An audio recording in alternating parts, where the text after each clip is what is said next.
The new LEGO Harry Potter Summer 2024 sets have been revealed, and I'm going to give my thoughts on them.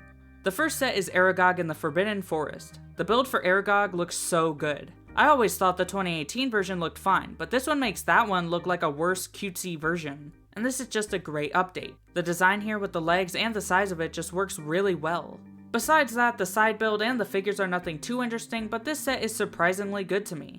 The second set is the Advent Calendar, and I never get these. I just don't care for all the little loose builds, and most of the figures are never interesting. But the new ghost here is nice. The third set is Hogwarts Castle Potions class. There are some nice details in this one, but the build doesn't really stand out much to me, and it looks a bit boring. I am curious as to how this one fits into the new Hogwarts system, if it does. But other than that, this one doesn't interest me too much. The fourth set is the Mandrake. I don't really care for these types of sets, but this looks decent and fun with a feature to pull the Mandrake out of the pot. The fifth set is Buckbeak. Again, this is another one of these sets I have no interest in, and I think this doesn't look as good as the Mandrake, but it's a fine display piece. The sixth set is Ollivanders and Madame Malkin's robes. I think it's nice that we're getting these smaller Diagon Alley sets, like the Weasley's Wizard Wheezes set from last year, for people who didn't want or couldn't get the big Diagon Alley set. And if they keep doing these, it might be cool to get them all and combine them into a smaller scale Diagon Alley.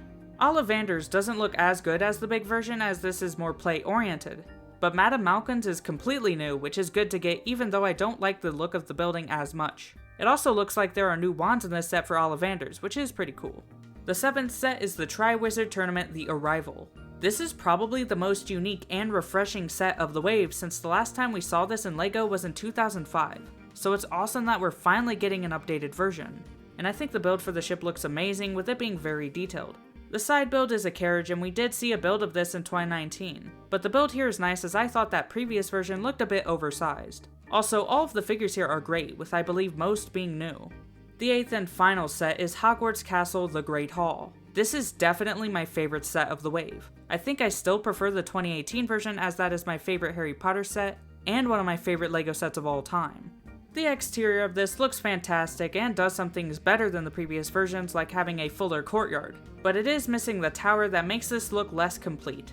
Also, so far I'm really liking the new Hogwarts system going back to the grey roofs. The few sets they've released for it so far are great, and I hope they go together nicely, especially because I really wasn't a fan of the previous sand green roof modular system style. So I hope they stick with this one for a while. The interior is a bit small, but I don't care too much, and there are separate areas that come out from the bottom. I especially like the bathroom section. The figures are decent here, the standouts being a new ghost and especially the updated troll, which we haven't gotten since 2002.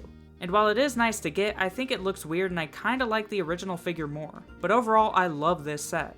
So those are my thoughts on the new Summer 2024 LEGO Harry Potter sets. This is a pretty solid wave. I might only get the Aragog set, the Great Hall, and maybe the ship set, but the others are good too. But anyway, that's all I have to say. See you next time. Goodbye.